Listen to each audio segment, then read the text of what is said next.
दोस्तों, नवरात्रि के पावन पर्व दिनों में यदि घर में कनखजूरा दिख जाए तो समझो आपके साथ कुछ ऐसा होगा जिसकी आपने कल्पना भी नहीं की होगी।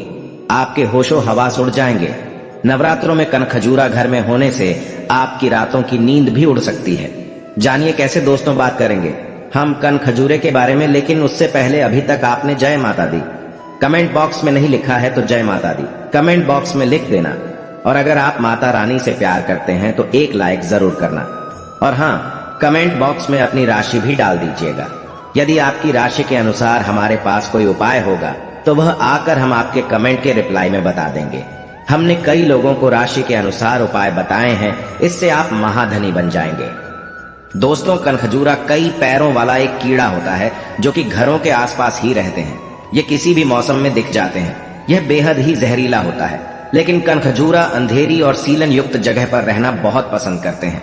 सड़े गले कपड़े, पुराने कपड़े जो लंबे समय से ना धुले हों, बक्से में पड़े कपड़े, पुराने कपड़े, अलमारी के नीचे, बाथरूम के नीचे, ईंटों के नीचे कनखजूरा दिखना बहुत ही आम बात है। दोस्तों, इसलिए इनका घर में सबसे पसंदीदा स्थान व जगह है जहां पर सीलन होती है, जैसे बाथरूम, किचन, कपड़े धोने की जगह या कपड़ों में मिलना बहुत ही आम बात है। लेकिन ज्योतिष शास्त्र के अनुसार कनखजूरे का महत्व शुभ अशुभ संकेत के लिए भी होता है। ज्योतिष शास्त्र के अनुसार कनखजूरा का स्वामी राहु ग्रह है। राहु एक बहुत ही रहस्य से भरा हुआ ग्रह है। यह ग्रह किसी को भी रंक बना सकता है तो किसी को अष्ट लक्ष्मी का वरदान भी दे सकता है, धन संपदा भी प्राप्त करा सकता है। घर में अगर कनखजूरा दिख जाता है जो कि अपने प्राकृतिक आवास से काफी दूर हो, तब यह एक असामान्य घटना है और यह शुभ और अशुभ संकेत का सूचक होता है। दोस्तों, कनखजूरा एक रहस्यमय कीड़ा है। ये आपको अमीर भी बना सकता है और पल भर में कंगाल भी बना सकता है। ऐसे में हम जानते हैं नवरात्रों के पावन अवसर पर कनखजूरे का घर में आना शुभ होता है या अशुभ, तो चलिए जानते हैं इसके संकेतों के बारे में। उससे पहले कमेंट बॉक्स में जय माता दी लिख देना। तो चलिए शुरुआत करते हैं। दोस्तों, कनखजूरा अगर घर में निकलता है और घर के किसी सदस्य के पैरों के नीचे आकर मर जाता है तो यह एक बहुत ही अच्छा संकेत माना जाता है। लेकिन इसका यह मतलब नहीं है कि कनखजूरा देखते ही उसे पैरों से कुचल कर मार दिया जाए, क्योंकि तब इसका कोई अर्थ नहीं निकलेगा। अगर अनजाने से नवरात्रों के पावन दिनों में कनखजूरा पैर के नीचे आकर दब जाता है और मर जाता है, तब इसका संकेत शुभ माना जाता है। कनखजूरा अनजाने में पैर से कुचलकर मर जाता है तो इसका मतलब होता है कि कोई बहुत बड़ी विपदा आने वाली थी जो कि अब टल गई है। कनखजूरा एक जहरीला कीड़ा होता है, इसीलिए बिल्कुल भी उसे पैरों से मारने की कोशिश ना करें। जैसा कि हमने बताया है, कनखजूरा राहु ग्रह से संबंधित होता है, इसलिए जानबूझकर कनखजूरा को मारने से राहु ग्रह का दोष लग सकता है। इसलिए भूलकर भी कनखजूरा को मारने का प्रयास ना करें, और नवरात्रों के दिनों में तो ऐसा भूलकर भी मत करना। इसके पीछे एक कहानी है जो हम आपको बताएंगे। दोस्तों, नवरात्रि के समय अगर किसी के घर के मुख्य द्वार पर मरा हुआ कनखजूरा दिखाई दे तो इसका अर्थ भी बहुत ही शुभ माना गया है। अगर घर के मुख्य द्वार में अगर पहले से ही कनखजूरा मरा पड़ा हुआ है तो इसका अर्थ है कि घर में किसी की बहुत बुरी कुदृष्टि लगी थी जो कि आपके सत्य कर्मों से दूर हो गई है, तथा राहु आपसे प्रसन्न है।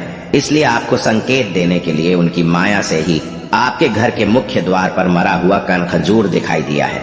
जब किसी की बुरी नजर घर में पड़ती है तो घर में चीजें गड़बड़ होने लगती हैं, जैसे घर के लोगों का आपस में लड़ाई झगड़ा करते रहना तथा आमदनी की तुलना में खर्च ज्यादा होना, यह सब बुरी नजर का एक संकेत है। अगर किसी व्यक्ति को घर के बगीचे में कनखजूरा दिखाई देता है तो इसका कोई भी अर्थ नहीं होता है, क्योंकि बगीचा कनखजूरा प्राकृतिक रूप से आवास माना गया है और ऐसी जगह में कनखजूरा का दिखाई देना एक सामान्य बात है। दोस्तों, लेकिन बगीचे में अगर रोजाना ही मरे हुए एक कनखजूरा दिखाई देने लगे तब यह एक असामान्य बात है और यह एक संकेत है कि बगीचे में कोई नकारात्मक शक्ति का निवास था जो कि अब वहां से पलायन कर गई है, और उसी का संकेत देने के लिए राहु ग्रह से प्रेरित बार बार मरे हुए कनखजूरे दिखाई दे रहे हैं। अगर कोई व्यक्ति रात्रि के पावन दिनों में कनखजूरा को जानबूझकर मार रहा है तो यह बहुत ही खतरनाक और पाप तुल्य कार्य है। जैसा कि ऊपर बताया जा चुका है कि कनखजूरा राहु ग्रह का प्रतिनिधित्व करता है, और अगर कोई राहु ग्रह के प्रतिनिधि जीव को मारता है तो उस पर राहु ग्रह की क्रूर दृष्टि पड़ती है, जिसकी वजह से उस व्यक्ति को बड़ी परेशानियों का सामना करना पड़ सकता है। दोस्तों, राहु ग्रह बड़ा ही रहस्यमय ग्रह है, जो कि किसी भी राजा को पल भर में रंक बना सकता है तो किसी भी भिखारी को पल भर में राजा बन सकता है। इसलिए भूलकर भी कनखजूरा को मारना नहीं चाहिए। सपने में किसी भी जानवर को मरा हुआ देखना अशुभ माना जाता है। अगर किसी व्यक्ति को कनखजूरा के अलावा भी कोई दूसरा जीव मरा हुआ दिखाई दे तो इसका अर्थ है कि उस व्यक्ति का राहु ग्रह बिगड़ा हुआ है। यदि जो व्यक्ति नवरात्रों में मरे हुए जीव को देखता है तो आपको समझना चाहिए कि माता रानी आपसे रुष्ट हो चुकी है और आपके घर में परेशानी तथा गरीबी आ सकती है। दोस्तों, इसीलिए सपने में कनखजूरे को मरा हुआ देखना अशुभ माना गया है। मरे हुए कनखजूरा को सपने में देखने का मतलब है कि निश्चित रूप से आने वाले समय में व्यक्ति को किसी बड़ी परेशानी का सामना करना पड़ सकता है। वाहन निकालते समय दिखे कनखजूरा तो हो जाए सावधान। अगर आप कहीं जाने वाले हैं और आप अपनी गाड़ी को घर से बाहर निकाल रहे हैं, तभी कनखजूरा गाड़ी के आसपास दिख जाए तो यह शुभ संकेत नहीं है। माता रानी मानो आपसे कह रही हैं कि आपको बाहर जाने की आवश्यकता नहीं है, नहीं तो आपके ऊपर राहु का प्रभाव पड़ जाएगा। दोस्तों, कनखजूरा अगर कहीं बाहर जाते समय दिखे तो वह अशुभ संकेत माना जाता है। कनखजूरा राहु ग्रह से प्रेरित होकर आपको संकेत दे रहे हैं कि इस समय यात्रा को कुछ पल के लिए टाल दें।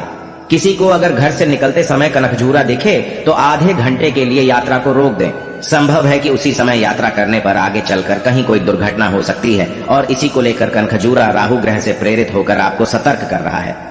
दोस्तों, इसके अलावा हम आपको बता दें, सपने में पीपल का पेड़ लगाना एक शुभ संकेत माना जाता है। यह जीवन में सुख, समृद्धि और शांति का प्रतीक है। माता रानी आपको धन धान्य से परिपूर्ण बनाने वाली है। दोस्तों, शास्त्रों के अनुसार यदि सपनों में माता रानी का आगमन आपके घर में होता है तो समझो आपको माता रानी धन संपदा से माला माल करने वाली है। सपने में काली माता को देखना दुश्मन पर विजय प्राप्त बताई जाती है। सपने में माता को सिंह पर सवार देखना कोर्ट कचहरी में जीत को दर्शाता है तथा दुश्मन पर विजय को दर्शाता है। सपने में माता के दर्शन होना साक्षात यह प्रमाण मिलता है। ऐसा भक्त माता के उन भक्तों में होता है जैसे कि श्रीधर। माता रानी के सपने उन भक्तों को आते हैं जो दिल से पवित्र और सच्चे मन वाले होते हैं, जो रोते हैं पर किसी को बताते नहीं हैं। वह सदैव माता रानी के आगे अपना पूरा जीवन समर्पण कर देते हैं। ऐसा भक्त सच्चे दिल वाला और माता के हृदय में वास करने वाला होता है। दोस्तों, माता की सच्ची भक्ति किसे कहते हैं, इसका बखान करेंगे। आज हम तो चलिए जानते हैं। देखिए, जिस भक्ति में धन का लालच बढ़ जाए, जिस भक्ति में माता के प्रति मोह कम हो जाए और जो व्यक्ति माता के आगे अपना रोना ही रोता है और हृदय में लालच भरा होता है, ऐसा भक्त मूर्ख होता है। दोस्तों, जो भक्त सच्चे मन से माता को पुकारता है, सच्चे हृदय से माता रानी को पुकारता है, तो सदैव माता रानी उनके हृदय में अपना स्थायी निवास बना लेती है। सच्ची भक्ति किसे कहते हैं? सच्ची भक्ति तो उसे कहते हैं जो लालच से परे हो, जो धन से परे हो। यदि जो लालच माता को पाने के लिए बन जाए तो उसे ही सच्ची भक्ति कही जाती है, सच्ची श्रद्धा कही जाती है। यदि जिस भक्ति में माता को पाने के लिए लालच आ जाए, माता की कृपा, माता का आशीर्वाद और उनका लाल तथा बेटा बनने के लिए लालच बन जाए, तो उसे सच्ची भक्ति कही जाती है। कमेंट बॉक्स में लिखें, जय माता दी। धन्यवाद।